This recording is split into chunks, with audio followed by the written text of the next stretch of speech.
कभी चार्ट्स को देख के सोचा है कि ये प्राइस को शिफ्ट कर कौन रहा है? Like who's behind that one random green candle that just ripped through your stop loss? Indicators? No. Institutions? Sometimes. But the real answer is way simpler and way cooler. It's all about market microstructure, the invisible engine room of the market. यहाँ buyers and sellers लड़े हैं, deal करते हैं और literally decide करते हैं कि price क्या होना चाहिए, टिक बाय टिक। सोचो तुम एक सब्जी मंडी में हो, हर बायर और सेलर कंटिन्यूअसली प्राइस पर आर्ग्यू कर रहा है, एक छोटी सी हाँ या नहीं से रेट बदल जाता है। मार्केट भी एग्जैक्टली वैसे ही चलती है, बस डिजिटल फॉर्म में। So stick around because by the end of this video you'll know exactly how bids and asks actually work. Aggressive versus passive traders control momentum and why doesn't the price move but only get pushed. एक बार ये concept समझ गए तो आपने candlesticks को देखने का perspective बदल लोगे।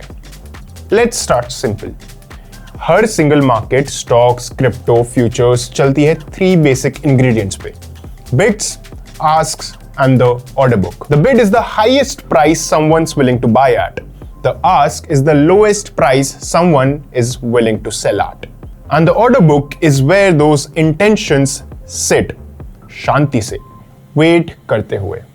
इसको एक रियल वर्ल्ड मार्केट प्लेस की तरह समझो। एक तरफ बायर्स चिल्ला रहे हैं कि I'll pay $100 और दूसरी तरफ सेलर्स चिल्ला रहे हैं कि I'll only sell for $101. That gap between them, the bid ask spread, यही है खेल का मैदान। It's tiny but it defines how liquid or illiquid a market really is. ऐसे एक आसान एग्जांपल से समझने की कोशिश करते हैं। इमेजिन तुम कैब बुक कर रहे हो, ड्राइवर कहता है 500 रुपए, तुम कहते हो 450। जब दोनों एग्री करते हो एट 475, राइड कंफर्म हो जाती है।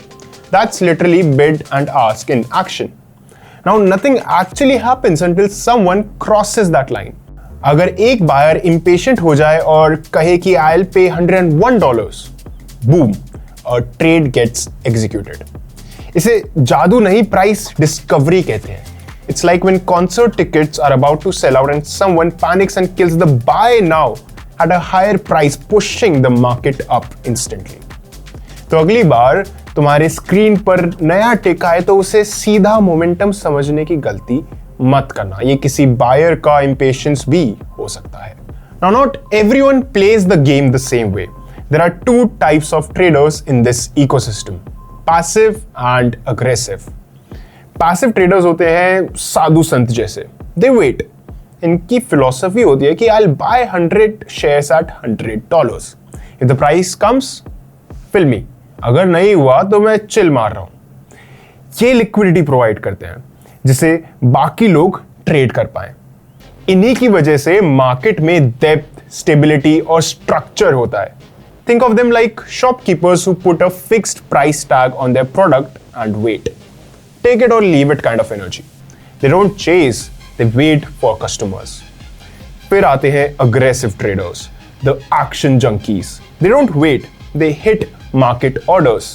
इनका लॉजिक है I want in now, I'll pay whatever it costs. ये traders liquidity consume करते हैं. It's like someone cutting the line at Starbucks because they are late. They don't care about price. They just want their coffee now. And every time they eat through the resting orders at one price level, the market has to move to the next one. The price अपने आप नहीं move करता. It's forced to move when aggressive traders eat up all the available orders at one side. जैसे buffet में तो गए ही होगे ना तुम, वहां सब लोग कामली खाना ले रहे होते हैं, पर एक बंदा आके सारे चिकन विंग्स उठा लेता है। अब अगला बैच आएगा पर तब तक सप्लाई तो खत्म हो गई। That's exactly how the price moves. चलो इस वॉर को जरा स्लो मोशन में देखते हैं। Imagine the order book looks like this. 100 shares at $100.02. ये है आपका बेस्ट बिड। 150 shares at $100.03. ये है best ask. Now a big buyer walks in और वो कहता है कि I'll take 200 shares right now. First, he eats up all the 150 shares at $100.03, but he's still hungry for 50 more. तो अब क्या होगा? The market goes hunting for the next available seller, $100.04. और इसी तरह price tick up हो जाता है. It's like standing in a queue for water bottle, but one guy buys all the stock from the first shop. You are forced to walk to the next shop, and usually prices there are higher. Price emotional नहीं है, mechanical है. Every uptick means someone just consumed all the liquidity above. Every downtick means someone wiped out the bids below. और इसे ही price move करता है. Not because of indicators, but because someone on one side got more aggressive. So जो price एक staircase है, हर step एक layer of orders. जब कोई aggressive buyer push करता है, वो एक step तोड़ते हुए ऊपर चढ़ जाता है, until उसे resistance मिल जाए. When aggressive buyers dominate, price rises. When aggressive sellers dominate, price falls. That's it. That's the entire story behind every candle you have ever seen. अब कई traders इस point पे आके confuse हो जाते हैं. देखो, when price stalls or reverses, it's not a mystical support or resistance. ये बस एक passive orders की दीवार है जो aggression को absorb कर रही है. जैसे ट्रैफिक जाम का एग्जाम्पल ले लो. सब कार एक पॉइंट पर रुक गई क्योंकि आगे एक बैरियर है. जब तक कोई अग्रेसिवली लेन चेंज नहीं करता, मूवमेंट होती ही नहीं. तुम मार्केट में ऑर्डर को फ्लो होते हुए देख रहे हो, कोई मैजिक शो नहीं. और जब वो दीवार फाइनली टूटती है, तब तुम्हें मिलता है ब्रेकआउट. और जब वो टिकी रहती है, वो है तुम्हारा rejection. It's like a dam breaking.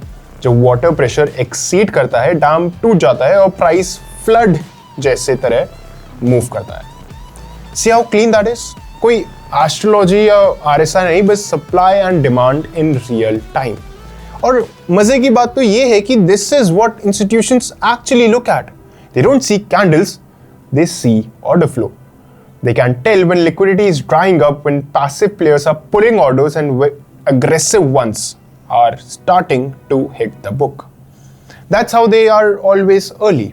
जैसे pro poker players are reading other people's body language while the rest of the table is just watching the cards, बिल्कुल वैसे ही institutions read behaviors, not outcomes. जब तक retail crowd breakout चिल्लाता है, pros को तो liquidity 2 tick पहले ही गायब होती हुई दिख जाती है. अब बात करते हैं इस सिस्टम की dirty side के बारे में. The liquidity games and order flow manipulation. Sometimes you'll see a massive buy wall suddenly appear. हजारों shares एक के प्राइस पे. Traders get excited. ये सोच के कि oh, support's very strong here. And just when everyone piles in, poof, that wall disappears. That's called spoofing. Fake orders placed to manipulate perception. मान लो एक दुकान ने 50% ऑफ का बोर्ड लगा दिया और सब कस्टमर्स रश करके उसके पास सामान खरीदने आ गए, पर अंदर जाके पता चला कोई डिस्काउंट तो था ही नहीं. It's psychological manipulation, not real demand. बड़े प्लेयर्स इसे रिटेल ट्रेडर्स को बेट देके इमोशनल डिसीजंस लेने के लिए टेम्प्ट करते हैं. They fake liquidity, lure in aggression, and then flip the market. So when you suddenly see spreads widen or liquidity vanish, ये random नहीं होता. That's someone playing a dirty game. It's like a magician showing you one hand while the trick happens with the other. Market में भी focus गलत जगह होता है. इसको समझ के ही तुम इस trap से बच सकते हो. When you see real liquidity, you follow it. When you see fake liquidity, you take a step back.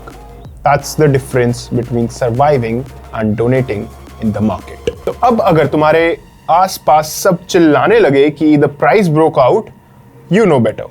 तुम्हें पता है कि maybe someone just chewed through all the offers at $100.03. So next time तुम candle देखो, imagine एक invisible tug of war हो रहा है. एक साइड बायर्स पुल कर रहे हैं, दूसरी साइड सेलर्स. कैंडल सिर्फ रिजल्ट है उस फाइट का. because now you know what's really going on. Every tick, every fake out, every spike, it's just a story of aggression and absorption. Market random nahi hota, it's perfectly a logical machine run by impatient humans. If this blew your mind, hit like, drop a comment and subscribe. Because next week we are going deeper into volume profile and TPOs, aka the X-ray vision for spotting the value zones in real time. And if you want to see me practice what I preach, I trade live every day at 7 p.m. Till then, stay safe and stay green.